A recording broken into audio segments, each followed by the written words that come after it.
ஓம் சாய்ராம். நல்லதை நினைப்போம், நல்லதே நடக்கும். 95வது நாள் பாராயணம். ஸ்ரீ சாய்நாத தவணமஞ்சரி.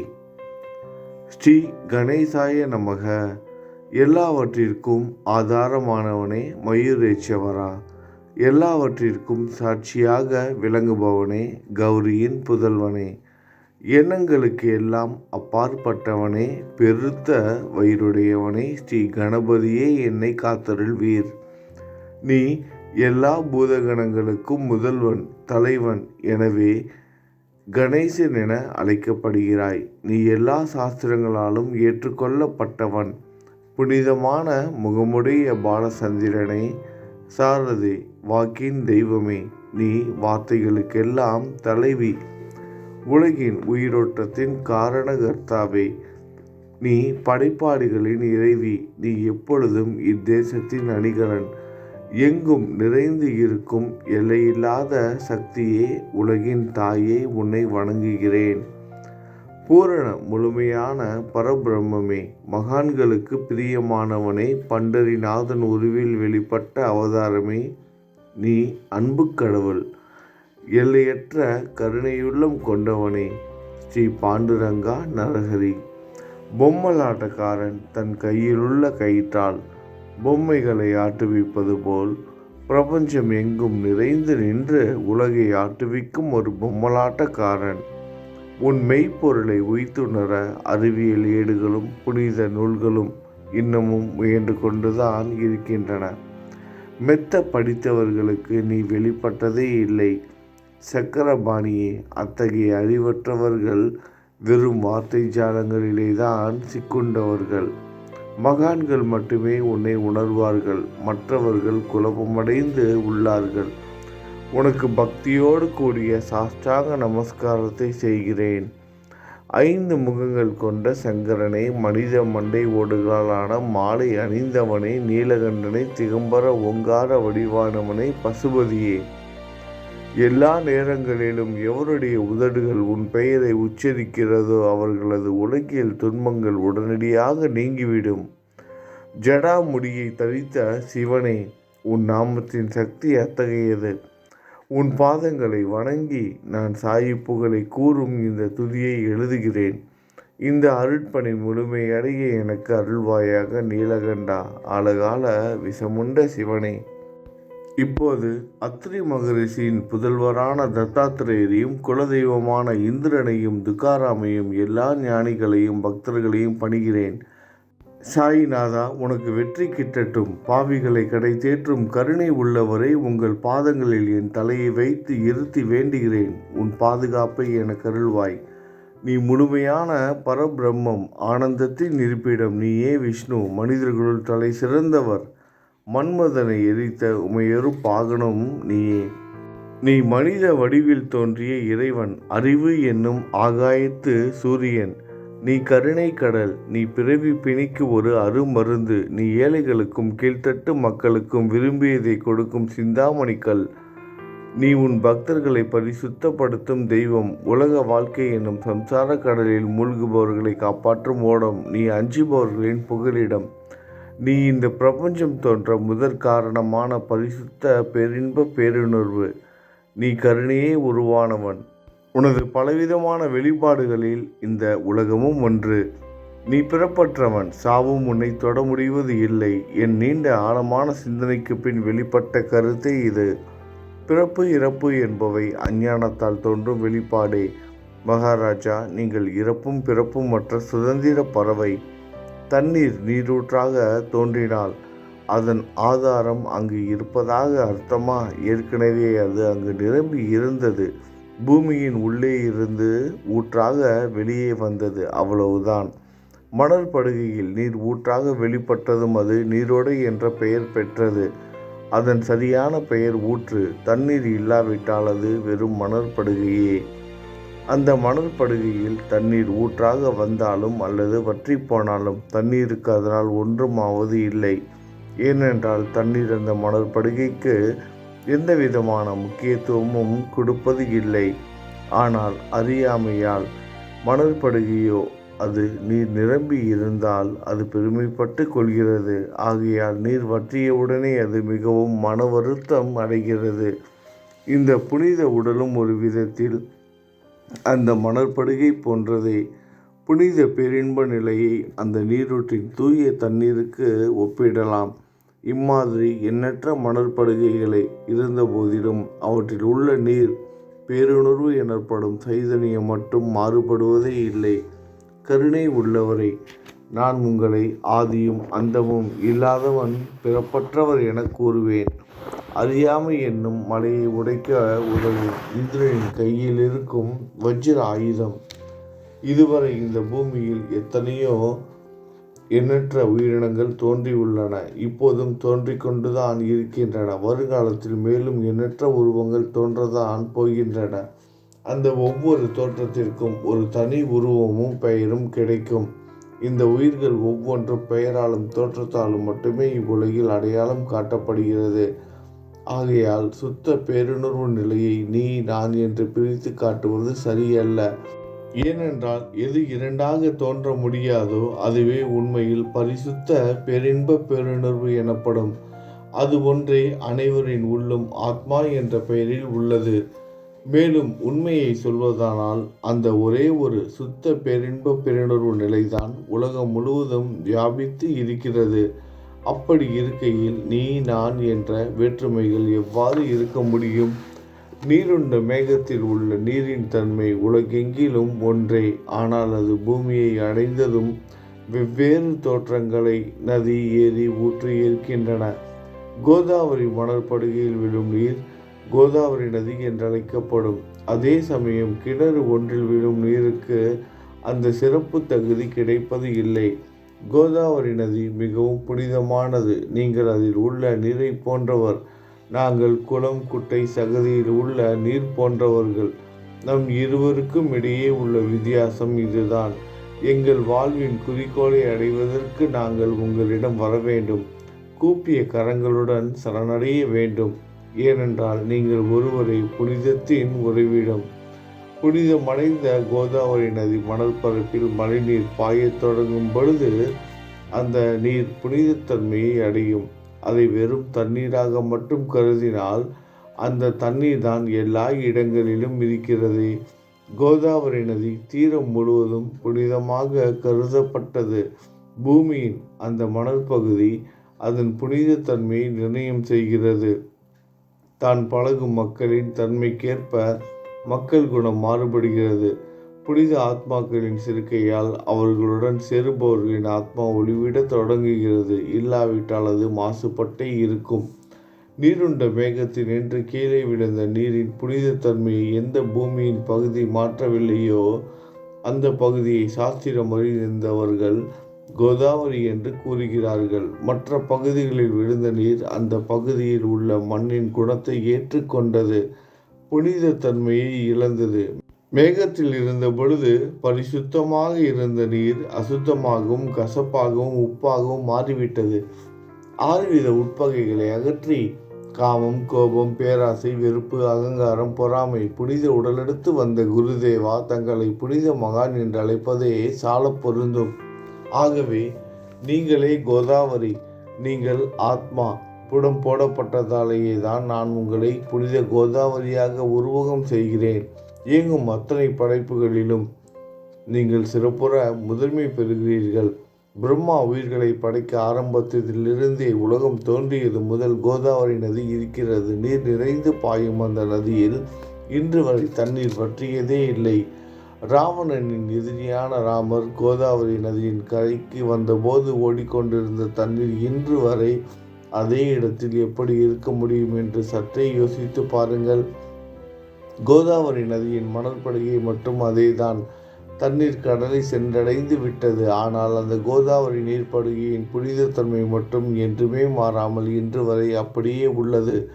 ஒவ்வொரு வருடமும் பழைய நீர் வெளியேறி புதிய நீர் அதற்குள் பாய்கிறது. உங்களுக்கு தெரிந்த வாழ்க்கை நீதிதான் அது. ஒரு நூற்றாண்டை ஒரு ஆண்டாக கணக்கிட்டால் அந்த நூற்றாண்டில் தோன்றிய முனிவர்கள் பாயும் நீரை போன்றவர்கள். அவர்களில் மிகப்பெரிய மகான்கள் அந்த நீரில் தோன்றும் அலைகள் போன்றவர்கள். இந்த புனித கோதாவரி நதியில் முந்தைய நூற்றாண்டுகளில் சனதர், சனந்தனர் போன்ற மகான்கள் வெள்ளமாக தோன்றினார்கள். பிறகு நாரதர், தும்புரு, துருவன், பிரகலாதன், மகாபலி சக்கரவர்த்தி, சபரி, அங்கதன், வாயுகுமாரனான அனுமான், விதுரர், கோபர்களும் கோபியர்களும் வெள்ளமாக தோன்றினர்.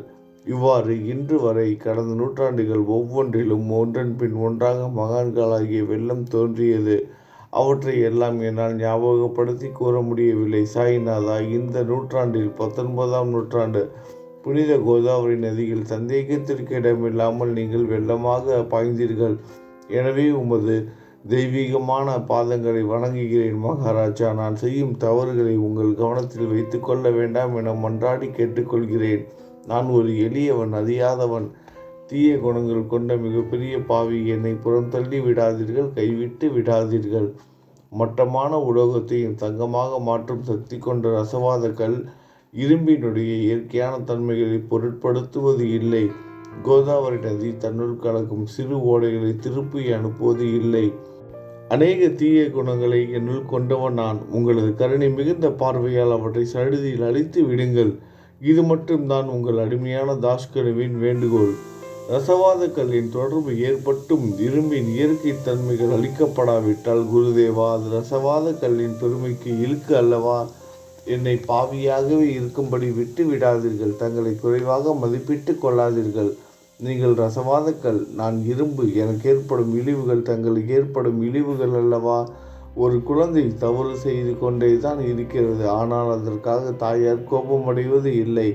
இதை தாங்கள் நினைவில் வைத்து கொண்டு எனக்கு உங்கள் அருளாசிகளை தாருங்கள். சத்குரு சாய்நாதா, நீங்கள் எனது கற்பக விருட்சம், சம்சார கடலை கடக்க உதவும் கப்பல். சந்தேகத்திற்கு இடமின்றி நீங்கள் ஒருவர் மட்டுமே என்னை கடைத்தேற்ற முடியும். நீங்கள் எனக்கு காமதேனுவாகிய பசு. நீங்கள் சிந்தாமணிக்கல், ஞானவானில் சூரியன் தாங்கள். நீங்கள் நற்பண்புகளின் சுரங்கம், சொர்க்கத்திற்கு ஏறி செல்ல உதவும் ஏனி நீங்கள். புனித செயல்களின் நிறைகள் நிறைய கொண்டவரை, பரிசுத்தமானவரை, சாந்தி மற்றும் பேரின்பத்தின் மொத்த உருவமே, இரண்டாக இல்லாதவரை, வேறுபாடு இல்லாதவரை, அறிவு கடவுளே, குறைகளற்ற முழுமையான அறிவாக உருவெடுத்தவரே, மனிதர்களில் உன்னதமானவரை, சாந்தி மற்றும் மன்னிப்பதின் உறைவிடமே, பக்தர்களின் அடைக்கலமே, என்னை ஆசீர்வதியுங்கள், என்னை ஆசீர்வதியுங்கள். சத்குரு மச்சீந்திரநாதர் நீயே. சிவன் நெற்றிக்கண்ணை திறந்தவுடன் அந்த அக்னியில் தோன்றிய மகாத்மா ஜாலந்தரும் நீயே. நீங்கள் மகாராஷ்டிராவில் தோன்றி பக்தி மார்க்கத்தை பரப்பிய ஞானிகள் நிமித்திநாதர், ஞானேஸ்வரர், கபீர்தாசர், ஷேக் முகமது, ஏகநாதர். நீங்கள் போதவா, தத்தகுருவின் குரு நீங்களே. பண்டரிநாதரின் அடியவர் சாவதா மாலி.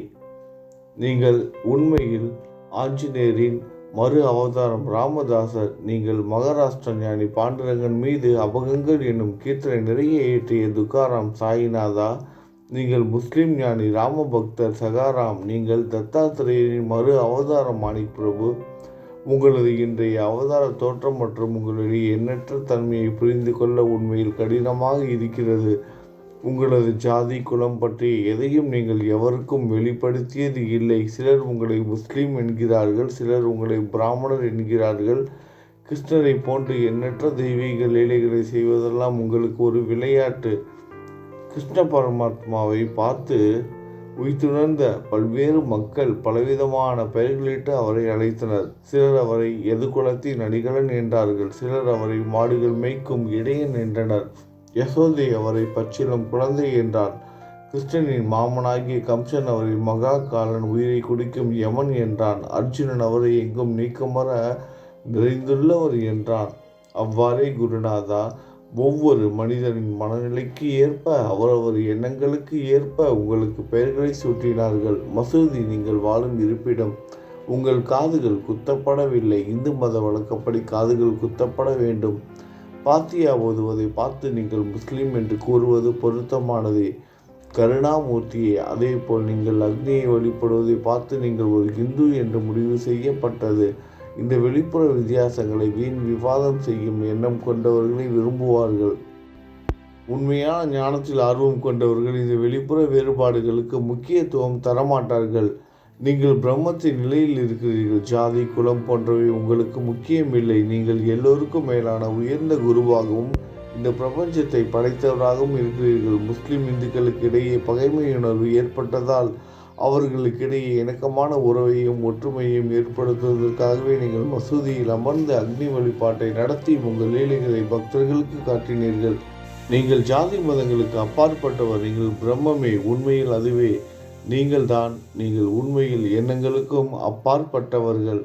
உங்களை பற்றிய வாத பிரதிவாதங்கள், ஊகங்கள், ஆதாரம் இல்லாத கருத்துக்கள் நடமாடும் இடத்தில் என் வார்த்தைகளுக்கு முக்கியத்துவம் எப்படி கிடைக்கும்?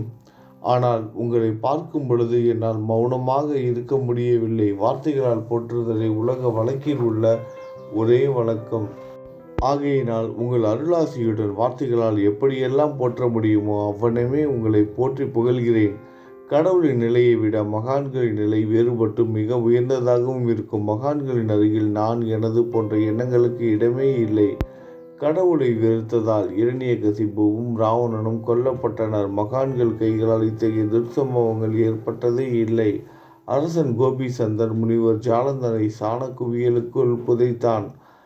ஆனால் அந்த நிலையிலும் அரசனின் அந்த செயலுக்காக அந்த முனிவர் வருத்தப்படவே இல்லை. அரசனின் அந்த செயலுக்கு நேர்மாறாக அரசனை சம்சார சுழலில் இருந்து விடுவித்து அவனை முக்தியடைய செய்தார். மகான்களின் சக்தி இப்படிப்பட்டதே. அவற்றை விவரித்து கூற முடியாது. மகான்கள் சூரியனை போன்றவர்கள். அவர்கள் கருணை ஒளிவிட்டு பிரகாசிக்கக்கூடியது. மகான்கள் சந்திரனை போல் இதயத்திற்கு ஆறுதல் கொடுப்பவர்கள். சந்திரனின் மேன்மையான ஒளிக்கதிர்கள் போல் அவர்களது அருள் ஒளி வீசும். மகான்கள் இதமளிக்கும் கஸ்தூரி போன்றவர்கள். அவர்கள் அருள் அதன் நறுமணம் போன்றது. மகான்கள் சாறு நிரம்பிய கரும்பு போன்றவர்கள்.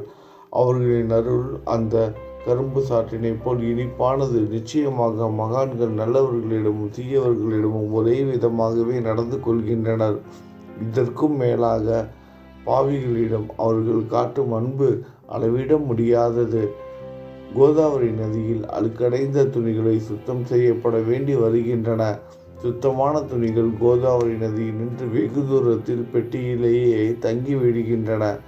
பெட்டியில் வைக்கப்பட்டிருந்த அந்த துணியும் ஒரு முறை கோதாவரி மணற்படுகைக்கு நன்றாக துவைப்பதற்காக வந்ததுதான். இந்த உவமையில் பெட்டிதான் வைகுண்டம், நீங்களே கோதாவரி. கோதாவரி நதிக்கரையே நம்பிக்கை. எல்லா உயிரினங்களும் துளிகள். 6 விதமான மன விகாரங்களே அவற்றை பற்றியுள்ள அழுக்கு. அவை காமம், கோபம், கஞ்சுத்தனம், மதம், பொறாமை, மோகம் என்பவையே. தங்கள் பாதார விந்தங்களை வணங்குவதை கோதாவரியில் செய்யப்படும் புனித குளிகள். எல்லா பாவங்களையும் மன அழுக்குகள் போக்கி சமுத்திரங்களை சுத்தப்படுத்தும். சம்சார வாழ்க்கையில் உழலும் எங்கள் மக்களாகிய நாங்கள் மேலும் மேலும் பாவம் செய்கிறவர்களாக இருக்கிறோம். எனவே மகான்களின் தரிசனம் பெறுவதற்கு நாங்கள் தகுதியுடையவர்கள் ஆகிறோம். கோதாவரி நதியில் தண்ணீர் நிரம்பியுள்ளது. படித்துறையில் துவைப்பதற்கு துணிகள் வருகின்றன. அவைகள் துவைக்கப்பட்டு சுத்தப்படுத்தப்படாவிட்டால் அது கோதாவரி நதிக்கல்லவா இழுக்கை தேடித்தரும். நீங்கள் அடர்ந்த இலைகளுடன் கூடிய நிழலையும் குளிர்ச்சியும் தரும் மரம். உண்மையில் நாங்கள் வழிப்போக்கர்கள். எங்களை 3 வித துக்கங்கள் எனப்படும் இயற்கை இடர்பாடுகளால் வரும் துன்பங்கள், உடலுக்கு வரும் நோய் நொடிகள், அஞ்ஞானத்தால் நிரம்பிவிடும் பாவ மூட்டை எனப்படும் வெயில் சுட்டரிக்கின்றன. கருணாமூர்த்தியே, அந்த சுட்டரிக்கும் 3 வித தாபங்களின் வெப்பத்திலிருந்து எங்களை காப்பாற்றும் குருடாயா. தங்கள் அன்பு மிகுந்த கருணை எனும் குளிர் நிழல் இந்த சம்சாரம் என்னும் வாழ்க்கை கடலை கடக்க உதவும் தன்மை கொண்டது. மரத்தின் அடியில் அமர்ந்தும் ஒருவன் சூரியனின் சுட்டரிக்கும் வெப்பத்தை உணர்ந்தால் அந்த மரத்தை நிழல் தரும் மரம் என்று கூற முடியுமா? பாருங்கள், உங்கள் அருளின்றி இந்த உலகில் நல்லது என்பது ஏற்படுவது இல்லை. எனவே தர்மத்தை நிலைநிறுத்துவதற்காக சேஷ சாயி, பாம்பு படுக்கையில் இருப்பவனே, அர்ஜுனனுக்கு நண்பனாக, வழிகாட்டியாக மற்றும் ஆன்மீகவாதியாக மாறினார். சுக்ரீவனின் அன்பினாலே விபீடனன் அரசன் ராமனின் நட்பை பெற்றான். ஸ்ரீ ஹரியும் மகான்கள் மூலமாக தான் பெருமை பெற்றார். பிரம்மம் உருவமற்றது. எனவே வேதங்களால் அதை வர்ணிக்க முடியவில்லை. பூமியில் அதை மனித உருவில் தோன்ற வைத்து மகான்கள் அதன் உருவமற்ற தன்மையை மாற்றினர். தாமாஜி என்ற பக்தருக்காக பாண்டுரங்கனை ஒரு தாழ்த்தப்பட்ட குலத்தில் பிறக்க வைத்தார். சோகமேளா தாழ்த்தப்பட்ட குலத்தில் பிறந்தவர் என்ற பக்தருக்காக உலகின் தெய்வமாகிய இறைவனை இறந்த எருமைகளின் உயிரற்ற உடல்களை எடுக்க வைத்தார். மகான்களின் பெருமையை உணர்ந்த இறைவன் தண்ணீர் சுமந்து உழைத்தார். உண்மையில் மகான்கள் எல்லாவற்றையும் தாங்கும் சக்தியும் சச்சிதானந்த பிரபுவுமாகிய இறைவனின் எஜமானர்களே. இறைவனை விட மகான்கள் பெருமை பெரியதல்லவா?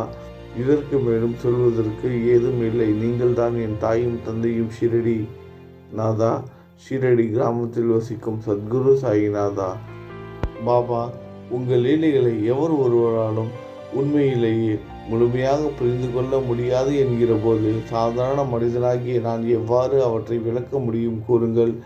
எல்லா உயிரினங்களையும் காப்பாற்ற நீங்கள் ஷிரடிக்கு வந்திருக்கிறீர்கள். மண் அகல் விளக்குகளில் வெறும் தண்ணீரை ஊற்றி அவற்றை எரிய வைத்தீர்கள்.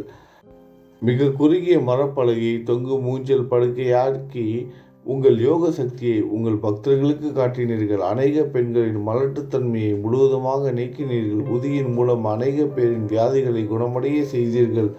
இவ்வுலக சம்பந்தமான துன்பங்களை நீக்குவது உங்களுக்கு ஒரு பொருட்டே அல்ல. யானை ஒன்று எறும்பை சுமையாக கருதுமா? குருராயா, இப்பொழுது இந்த எளியவன் பால் கருணை காட்டுங்கள். உங்கள் பாதங்களில் சரணடைந்து விட்டேன். என்னை திருப்பி அனுப்பி புறம் தள்ளி விடாதீர்கள். மகாராஜ், நீங்கள் அரசர்களுக்கெல்லாம் அரசன். நீங்கள் குபேரனை விட செல்வம் அடைந்தவர். நிச்சயமாக தன்னிகரற்ற வைத்தியர். உங்களை விட மேலானவர் எவரும் இல்லை. மற்ற கடவுள்களை வணங்குவதற்கு தனித்தனியாக பூஜை பொருட்களும் வழிபாட்டு முறைகளும் உள்ளன. ஆனால் உங்களை வணங்குவதற்கு தகுதியான பொருட்களை இந்த உலகில் இல்லை. சூரியனின் ராஜ்யத்தில் தீபாவளி பண்டிகை கொண்டாடுவது என்றால் எவ்விதமான பொருட்களை கொண்டு அதை கொண்டாடுவோம்? சமுத்திரத்தின் தாகத்தை தணிக்க பூமியில் போதுமான தண்ணீர் கிடைக்காது. நெருப்பை சூடாக்குவதற்கு எங்கிருந்து அக்னியை கொண்டு வருவது? ஸ்ரீ சமர்த்த குருராயா, பூஜை செய்ய உதவும் பொருட்கள் யாவற்றிலும் இருப்பது உன் ஆத்மாவே. ஆரம்பம் முதலே அவை உன் ஒரு பகுதியே.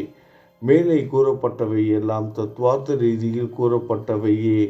எனக்கேற்பட்ட அடிப்படையில் கூறப்பட்டவை அல்ல. அனுபவங்கள் இன்றி கூறப்படும் வார்த்தை ஜாலங்கள் வீணே. சம்பிரதாய சடங்குகளின்படி உங்களுக்கு பூஜை செய்ய வேண்டுமென்றால் அதனை செய்வதற்கு தேவையான பூஜை சாமான்கள் என்னிடத்தில் இல்லை. என் குருநாதா, கருணை உடையவரை, அடிக்கடி என் கற்பனை திறனின் அடிப்படையில் உங்களுக்கு நான் வழிபாடு செய்கிறேன். அந்த வழிபாட்டை இந்த அடிமையிடமிருந்து ஏற்றுக்கொள்ளுங்கள். இப்போது என் அன்பு கண்ணீரால் உங்கள் கால்களை கழுவுகிறேன். உண்மையான பக்தி எனும் சந்தனத்தை அழைத்து உமக்கு சாந்தாக்கி இடுகிறேன். அழகிய வார்த்தைகளால் எழுதப்பட்ட இந்த துதி என்னும் கப்னியை உமக்கு அணிவிக்கிறேன். இந்த புகழ் மாலையை உங்கள் கழுத்தை சுற்றி அணிவிக்கிறேன். என் கெட்ட குணங்களை தூபமாக்கி உமக்கு முன் எரிய விடுகிறேன். என் தீய குணங்களின் கூட்டுப்பொருளே. ஆனாலும் அது எரியும் போது அதிலிருந்து தீய வாசனை எழுவது இல்லை. சத்குருவுக்கு முன்பு இல்லாமல் வேறு எங்காவது இந்த தூபம் எரிய விடப்பட்டால் அங்கெல்லாம் இந்த தூபத்தின் நிலை கீழே கொடுத்த மாதிரி ஆகும். அதாவது சாம்பிராணியை நெருப்பில் போட்டவுடன் அது பொசுங்கி அதில் உள்ள நல்ல மனம் என்ற நற்குணம் அதை விட்டு மறைந்து போகிறது. சத்குருவே, உமக்கு முன் அதை எரியவிட்டால் இதற்கு மாறாக நிகழ்கிறது. தீய தன்மைகள், அழுக்குகள் அக்னியில் எரிந்து விடுகின்றன. உலகம் பார்த்து சந்தோஷப்படும் வகையில் அதன் நற்குணம் அதிலேயே தங்கிவிடும். மனதில் உள்ள தீய குணங்கள் யாவும் எரிந்த பிறகு மனம் மாசற்றதாகிறது. கங்கையில் உள்ள மாசுக்கள் நீங்கியவுடன் கங்கை புனிதம் அடைகிறது. மாயை மோகம் என்ற தீபத்தை உமக்கு ஏற்றி காட்டுகிறேன். அதன் மூலம் என் மனம் வைராக்கியத்தை அடைய அருள் செய்வீராக குருராயா. பரிசுத்தமான நம்பிக்கை என்ற சிம்மாசனத்தை நீங்கள் என்னுள் அமர்வதற்கு ஆசனமாக உமக்கு தருகிறேன். அதை பெற்றுக்கொண்டு எனது பக்தி என்ற நைவேத்தியத்தை ஏற்றுக்கொள்ளுங்கள். பக்தி என்ற நைவேத்தியத்தை ஏற்றுக்கொண்டு அதன் சாரத்தை எனக்கு கொடுப்பீராக. ஏனெனில் நான் உமது பால் குடி மாறாத பச்சிலம் குழந்தை. உங்கள் அருட்பாலில் எனக்கு உரிமை உண்டு. என் மனதையே உமக்கு தட்சணையாக கொடுக்கிறேன். ஆகையால் நான் செய்யும் காரியங்கள் யாவற்றிலும் நான் செய்வோன் என்று நான் உரிமை கொண்டாட முடியாது. ஏனென்றால் நினைக்கும் மனதை தான் உமக்கு அர்ப்பணித்து விட்டேனே. இப்பொழுது பணிவுடன் கூடிய பிரார்த்தனையோடு உங்களை சாஷ்டாங்க நமஸ்காரம் செய்கிறேன். சாயிநாதா, தயவு செய்து நீங்கள் அதை ஏற்றுக்கொள்ளுங்கள்.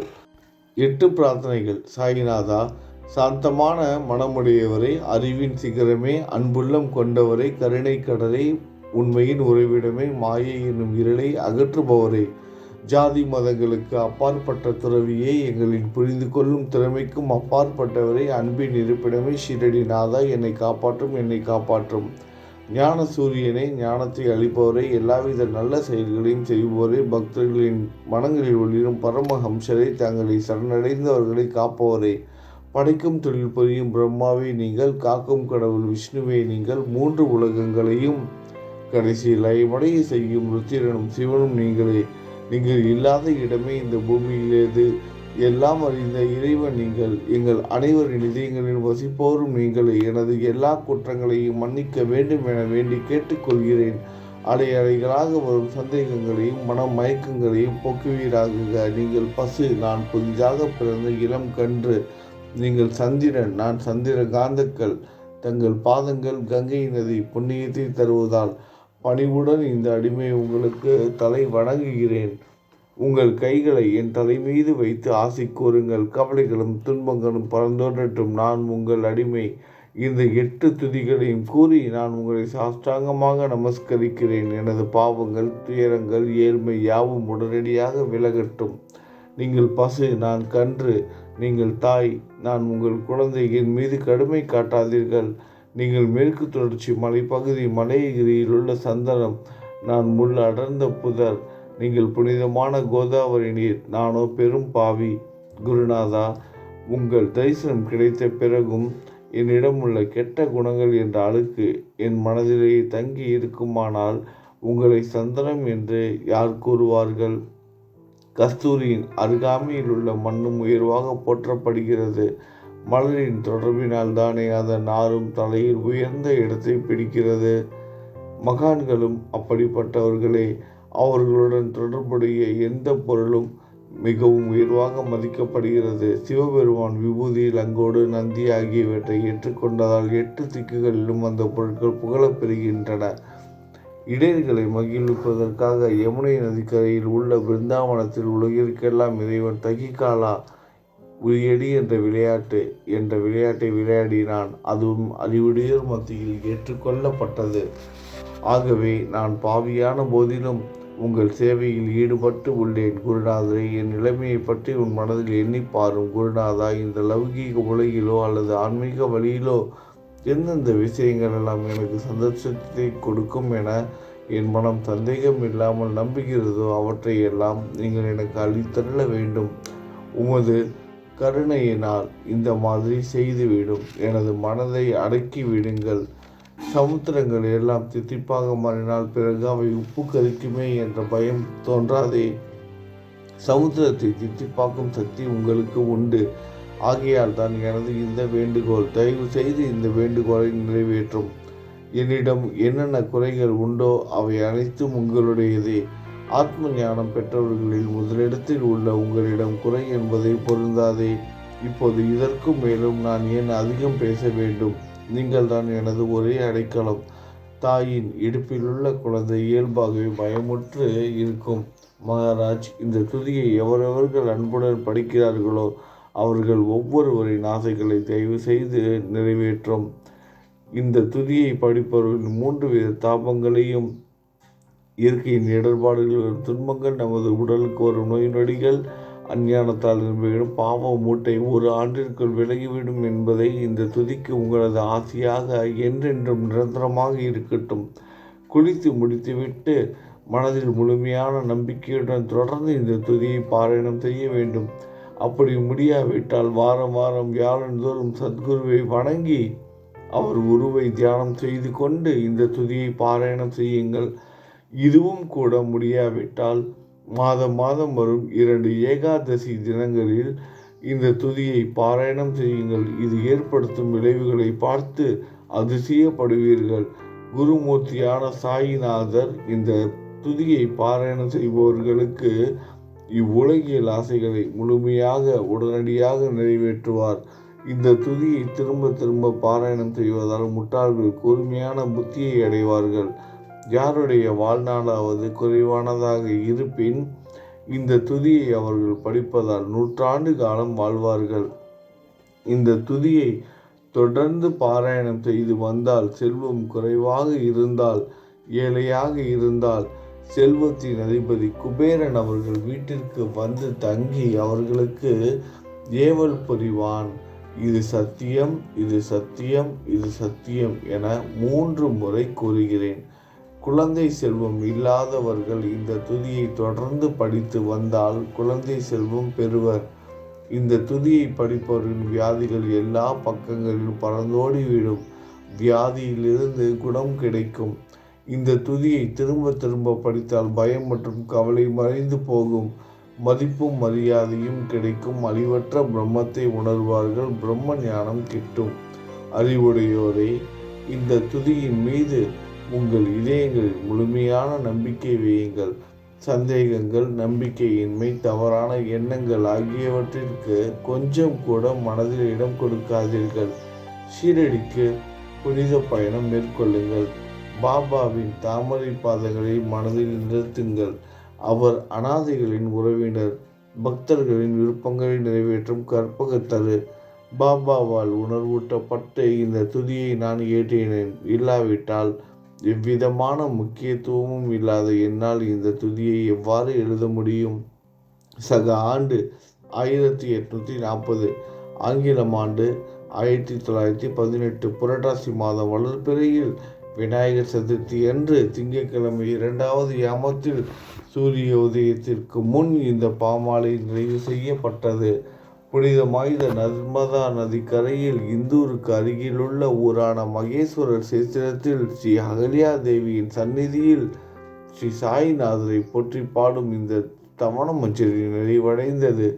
மகேஸ்வரம் என்ற புனித ஸ்தலத்தில் இந்த துதி நிறைவடைந்தது.